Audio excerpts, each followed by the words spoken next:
Skill training. ఈరోజు వీడియోలో మనం ఎస్ఎస్ఎల్ గురించి తెలుసుకుందాం. ఎందుకంటే ప్రీవియస్ వీడియోలో మనం హెచ్‌టిటిపిఎస్ గురించి తెలుసుకున్నాము. సో, దాంట్లో మనకి హెచ్‌టిటిపిఎస్ ప్రోటోకాల్‌లో మనము సెక్యూరిటీ ఇంప్లిమెంట్ చేయడం కోసం ఈ ఎస్ఎస్ఎల్ అనేది యూజ్ చేస్తున్నాం. సో, దానికి సంబంధించినటువంటి ఒక హ్యాండ్ షేక్ ప్రాసెస్ జరుగుతుందని నేను మీకు చెప్పాను. సో, ఇప్పుడు ఆ హ్యాండ్ షేక్ ప్రాసెస్ గురించి డీటెయిల్‌గా చూద్దాం. ఓకే. సో, మనందరం హెచ్‌టిటిపిఎస్ అనేది వెబ్‌సైట్‌లో చాలా వాడతాం కదా! అదంతా ఎలా పాసిబుల్ అవుతుందనంటే ఎస్ఎస్ఎల్ ద్వారానే అవుతుందనమాట. ఇది మనకి వెబ్ కమ్యూనికేషన్‌కి ఎన్క్రిప్షన్ అనేది ఇస్తుంది. మన క్లయింట్ టు సర్వర్ కమ్యూనికేషన్ అయ్యేటప్పుడు ఎస్ఎస్ఎల్ మనకేమిస్తుంది, ఎన్క్రిప్షన్ అనేది ఇస్తుందనమాట. అలాగే సెక్యూరిటీ. సో, ఎస్ఎస్ఎల్ అంటే ఏంటంటే సెక్యూర్ సాకెట్ లేయర్. ఇది మన క్లయింట్ గానీ లేదా బ్రౌజర్, ఎవరైతే క్లయింట్‌ని మనం బ్రౌజర్ అనుకుందాం. బ్రౌజర్ అండ్ సర్వర్ మధ్య డేటా సెక్యూర్‌గా ట్రావెల్ అవ్వడానికి హెల్ప్ చేసే security protocol.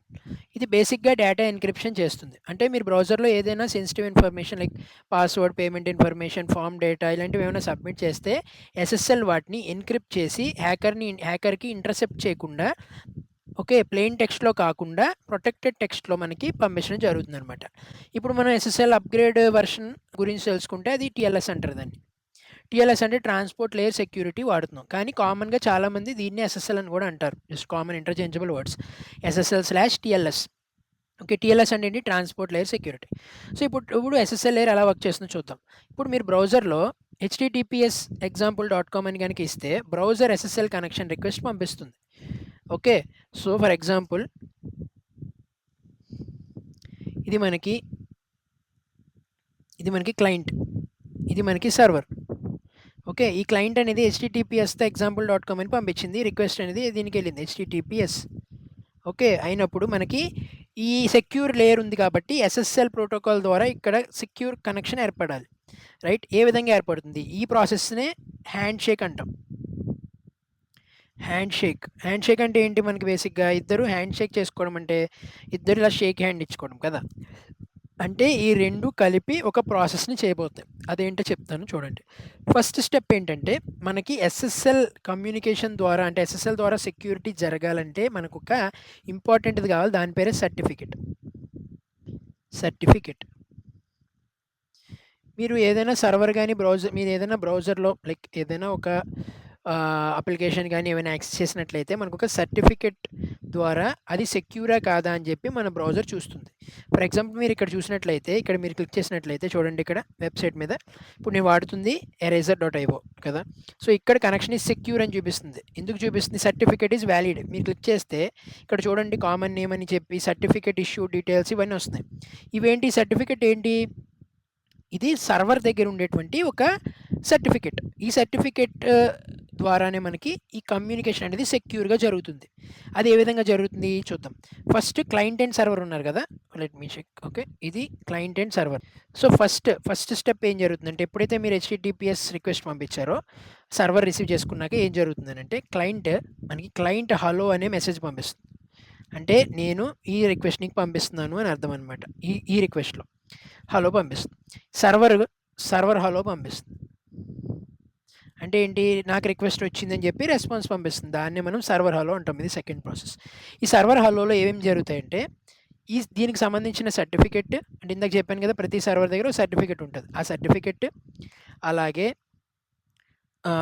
SSL version, SL or TLS వెర్షన్‌ని, అంటే ఈ వెర్షన్‌లో నేను కమ్యూనికేట్ అవుతానని చెప్పి ఈ వెర్షన్‌ని, వీటిని మనకి ఈ క్లయింట్‌కి పంపిస్తుంది. ఈ క్లయింట్ ఏం చేస్తుంది? క్లయింట్ అంటే మన బ్రౌజర్. మన క్లయింట్ ఏం చేస్తుంది? క్లయింట్ దగ్గర కొన్ని ట్రస్టెడ్ సీఏలు ఉంటాయి. సీఏ అంటే సర్టిఫికేట్ అథారిటీ. అంటే ఎవరైతే ఈ సెక్యూర్ సర్టిఫికేట్ ని ఇష్యూ చేయగలుగుతారో లేదా వెరిఫై చేయగలుగుతారో వాళ్ళని సర్టిఫికేట్ అథారిటీ అంటాం. లైక్ ఏదైనా ఒక ఆఫీస్ ఉంటే దానిలో ఒక అథారిటీ ఉంటాడు కదా! చివరిగా సైన్ పెట్టేవాడు. అలాగే ఇప్పుడు ఈ క్లయింట్ అండ్ సర్వర్ మధ్య జరిగే కమ్యూనికేషన్‌కి సంబంధించిన సర్టిఫికేట్స్‌ని కూడా వెరిఫై చేయడానికి ఒక అథారిటీ ఉంటుంది. దాన్నే సర్టిఫికేట్ అథారిటీ అంటారు. ఈ సీఏ అనేది క్లయింట్ దగ్గర ఉంటుంది. లిస్ట్ ఆఫ్ సీఏస్ ఉంటాయి క్లయింట్ దగ్గర. సో, ఈ సీఏ అథారిటీకి ఈ సర్టిఫికేట్ అనేది ప్రెజెంట్ చేస్తుంది ఈ క్లయింట్. చేసి ఇది వాలిడా కాదా, నువ్వు అథారిటీ కాబట్టి చెక్ చేయమని. ఓకే. ఇప్పుడు ఇది వాలిడ్ అయితే నెక్స్ట్ ప్రాసెస్ కమ్యూనికేట్ అవుతుంది. లేదనంటే ఇక్కడ మనకి నాట్ సెక్యూర్ అని వచ్చేస్తుంది. ఓకే. ఇది సెకండ్ స్టెప్‌లో ఫస్ట్ స్టెప్ ఏంటి? క్లయింట్ హలో పంపిస్తుంది. నెక్స్ట్ సర్వర్ దాన్ని హలో రెస్పాన్స్ పంపిస్తుంది. ఆ రెస్పాన్స్‌లో భాగంగా సర్టిఫికేట్‌ని, ఈ ఎస్ఎస్ఎల్, టీఎల్ఎస్ వెర్షన్‌ని, వీటన్నిటిని కూడా తిరిగి పంపిస్తుంది. ఓకే. పంపించిన తర్వాత థర్డ్ స్టెప్. థర్డ్ స్టెప్ ఏంటి, క్లయింట్ ఆల్రెడీ తెలిసింది క్లయింట్కి ఏమని, ఈ సర్వర్ అనేది ఓకే కాబట్టి ఇప్పుడు ఏం చేస్తుందంటే ఈ క్లయింట్ ఇప్పుడు ఈ సర్టిఫికెట్లో ఏమేమి ఉంటాయి అని అంటే పబ్లిక్ కీ ఉంటుంది అండ్ అలాగే ఒక సెక్యూర్ స్ట్రింగ్ ఉంటుంది. ఓకే, దీన్నే మనం సర్టిఫికేట్గా పంపిస్తాం. సో ఇప్పుడు ఏం జరుగుతుందంటే థర్డ్ స్టెప్లో ఈ పబ్లిక్ కీ ఉంది కదా, ఇక్కడ ఇందాక మనం ఆల్రెడీ గిట్హబ్ వీడియోకి సంబంధించి చూసాము ఎస్ఎస్హెచ్ కీస్ ఏ విధంగా చేయాలని. ప్రతి ఎస్ఎస్హెచ్ కీస్లో మనకి ఏ విధంగా అయితే పబ్లిక్ కీ ప్రైవేట్ కీ ఉంటాయో అలాగే ఫైనల్గా జనరేట్ అయిన సర్టిఫికేట్లో పబ్లిక్ కీ ఉంటుంది. ఓకే, సో ఇప్పుడు ఇక్కడ థర్డ్ స్టెప్ ఏంటంటే ఈ పబ్లిక్ కీ ఓకే ని క్లయింట్కి పంపించింది సర్వర్. సో ఇప్పుడు క్లయింట్ దగ్గర ఏముంది, పబ్లిక్ కీ ఉంది, రైట్. అలాగే సర్వర్ దగ్గర ఏముంటుంది, ప్రైవేట్ కీ ఉంటుంది. సర్వర్ దగ్గర ప్రైవేట్ కీ ఎవరికి షేర్ చేయం. మనం ఇంతకుముందు గిటాబ్లో ఏ విధంగా చేసాము, ప్రైవేట్ కీ మన దగ్గర పెట్టుకున్నాం, పబ్లిక్ కీ దానికి ఇచ్చాం కదా. అలాగే ఇది కూడా పబ్లిక్ కీకి సంబంధించినటువంటి డీటెయిల్స్ అన్నీ కూడా క్లయింట్కి ఇచ్చింది, ప్రైవేట్ కీ దీని దగ్గర పెట్టుకుంది. ప్రైవేట్ కీ ఎవరికి తెలియదు, అది సెక్యూర్ కీ. ఓకే, సో ఇప్పుడు థర్డ్ స్టెప్లో ఏం చేస్తుందంటే ఇదే పబ్లిక్ కీ క్లయింట్ దగ్గర ఉంది కాబట్టి ఓకే, ఇప్పుడు ఈ క్లయింట్ ఏం చేస్తుందంటే ఒక స్ట్రింగ్ని ఒక కీని జనరేట్ చేస్తుంది. ఓకే, ఒక కీని జనరేట్ చేస్తుంది. ఈ కీ సంథింగ్ ర్యాండమ్ కీ అనుకుందాం. ఓకే, ఈ కీని జనరేట్ చేస్తుంది, దీన్ని ఈ పబ్లిక్ కీ యూజ్ చేసి ఎన్క్రిప్ట్ చేస్తుంది. ఎన్క్రిప్ట్ అంటే ఈ పబ్లిక్ కీతో పాటు దీన్ని హైడ్ చేయడం కోసం, పబ్లిక్ కీని దాని టాప్లో పెట్టి హైడ్ చేయడం కోసం ఎన్క్రిప్షన్ అనేది జరుపుతుంది. ఈ ఎన్క్రిప్షన్ అయిన తర్వాత ఈ కీని ఏదైతే ఎన్క్రిప్ట్ అయిన కీని సర్వర్కి పంపిస్తుంది client. Okay, server receives this encrypted key. Okay, encrypted కీని తీసుకుంటుంది సర్వర్, తీసుకొని దాని దగ్గర ఉన్న ప్రైవేట్ కీతో ఓకే, దాని దగ్గర ఏముంది, ప్రైవేట్ కీ ఉంది కదా. సో ఈ ప్రైవేట్ కీతో ఈ కీని డీక్రిప్ట్ చేసుకుంటుంది. ఎలా డీక్రిప్ట్ అవుతుంది, అసలు దీన్ని పంపించింది పబ్లిక్ కీ అంటే పబ్లిక్ కీతో ఏదైనా ఎన్క్రిప్ట్ చేస్తే దాన్ని డీక్రిప్ట్ చేయాలంటే ఆ పబ్లిక్ కీకి పెయిర్ అయినటువంటి ప్రైవేట్ కీ ఉండాల్సిందే, లేకపోతే ఎవరు ఏం చేయలేరు. సో ఇప్పుడు ప్రైవేట్ కీ ఎవరి దగ్గర ఉంది, సర్వర్ దగ్గర ఉంది. పబ్లిక్ కీతో ఎన్క్రిప్ట్ అయిన ఒక మెసేజ్ని క్లయింట్ సర్వర్కి పంపిస్తే సర్వర్ ఏం చేసింది, ఈ పబ్లిక్ కీకి సంబంధించిన పెయిర్ అయిన ప్రైవేట్ కీతో దీన్ని డీక్రిప్ట్ చేసింది. డీక్రిప్ట్ చేసినప్పుడు మనకు ఒక అసలు స్ట్రింగ్ ఏదైతే ఉందో, ఏదైతే కీ పంపించిందో సర్వర్ క్లయింట్, అది సర్వర్ దగ్గరకు వచ్చేసింది. సో దట్ మీన్స్ ఏమైంది, ఇక్కడ కీ ఎక్స్చేంజ్ జరిగిపోయింది. కీ ఎక్స్చేంజ్ జరిగింది కాబట్టి ఇక్కడతో మనకి సెక్యూరిటీ అనేది యాడ్ అయిపోయింది.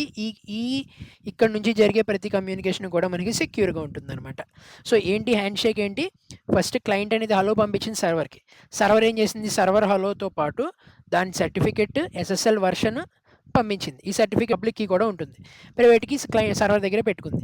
ఇప్పుడు ఏం చేసిందంటే క్లయింట్ ఈ సర్టిఫికెట్ అథారిటీ ద్వారా కన్ఫర్మ్ చేసి ఇది వ్యాలిడ్ సర్టిఫికెటా కాదా. ఒకవేళ కాదు అని అంటే కనుక మనకి HTTPS వర్క్ అవ్వదు, ఇక్కడతో ఆగిపోతుంది. ఒకవేళ సర్టిఫికెట్ అథారిటీ కరెక్ట్గా ఇది వ్యాలిడే అని చెప్పి తెలిసినట్లయితే అప్పుడు ఒక సిమెట్రిక్ కీ, లైక్ దీనే సిమెట్రిక్ కీ అంటారు, రైట్. అంటే సేమ్ కీనే మనం అటు ఇటు ట్రాన్స్ఫర్ చేస్తున్నాం కాబట్టి ఒకే కీ ఉంటే సిమెట్రిక్, రెండు ఉంటే అసిమెట్రిక్. ఓకే, ఇక్కడ మనం ఒకటే కీని పాస్ చేస్తున్నాం కాబట్టి సిమెట్రిక్ ఎన్క్రిప్షన్ అంటారు. సో సిమెట్రిక్ కీని క్రియేట్ చేసి దాన్ని పబ్లిక్ కీ ఏదైతే సర్వర్ పంపించిన పబ్లిక్ కీ ఉందో ఆ పబ్లిక్ కీతో ఎన్క్రిప్ట్ చేస్తుంది. ఈ ఎన్క్రిప్ట్ అయిపోయినటువంటి డేటాని సర్వర్కి పంపిస్తుంది. ఈ సర్వర్ ఏం చేస్తుంది, దాని దగ్గర ఉన్నటువంటి ప్రైవేట్ కీలోతో పాటు డీక్రిప్ట్ చేస్తుంది. డీక్రిప్ట్ చేస్తే అసలు మెసేజ్ ఏంటో అర్థమైంది. ఇప్పుడు సిమెట్రిక్ కీ ట్రాన్స్ఫర్ అనేది జరిగింది. సో ఇక్కడతో మన హ్యాండ్ షేక్ ప్రాసెస్ కంప్లీట్ అవుతుంది. ఇక్కడ నుంచి ప్రతిదీ కూడా ఈ విధంగా ఎన్క్రిప్ట్ చేసుకొని మెసేజ్ అనేది పంపిస్తాం అనమాట. సో ఇది SSL hand shake process. So మొత్తం ఇది మనకి ఎప్పుడైతే మనం HTTPS అని example.com అని ఇస్తామో అప్పుడు ఈ SSL కనెక్షన్ రిక్వెస్ట్ పంపుతుందో అప్పుడు మనకి SSL హ్యాండ్ షేక్ అనేది జరుగుతుందనమాట. బ్రౌజర్ సర్టిఫికేట్ని వెరిఫై చేసుకుంటుంది, ఆ తర్వాత ట్రస్టెడ్ సర్టిఫికేట్ ద్వారా ట్రస్ట్ అథారిటీ ద్వారా ట్రస్ట్ కాదా తెలుస్తుంది. తర్వాత సిమెట్రిక్ కీని జనరేట్ చేస్తుంది, అంటే both sides data encrypt decrypt చేయడానికి ఇదే కీని యూజ్ చేస్తారు. సో డిక్రిప్ట్ ఎన్క్రిప్ట్ అనేది అటు ఇటు అయింది. సో దెన్ ఇప్పుడు నుంచి జరిగేటువంటి క్లయింట్ అన్నీ కూడా ఎన్క్రిప్టెడ్ ఫార్మాట్లో పంపిస్తుంది అనమాట. ఇదే SSL hand shake process. SSL certificate అంటే ఒక digital identity given for a website. Okay, దాంట్లో ఏమేమి ఉంటాయంటే డొమైన్ నేమ్ ఉంటుంది, అంటే ఏదైతే నేమ్ ఉందో youtube.com google.com something domain name ఉంటుంది. ఆర్గనైజేషన్ డీటెయిల్స్ ఉంటాయి, పబ్లిక్ కీ ఉంటుంది, ఇష్యూ సర్టిఫైడ్ చేసిన CA నేమ్ ఉంటుంది, అలాగే వ్యాలిడిటీ పీరియడ్ ఉంటుంది. అంటే ఈ సర్టిఫికేట్ కూడా కొన్ని రోజులే వ్యాలిడ్ ఉంటుంది, ఆ తర్వాత ఎక్స్పైర్ అయిపోతుంది, మళ్ళీ రీజనరేట్ చేసుకోవాల్సి ఉంటుంది.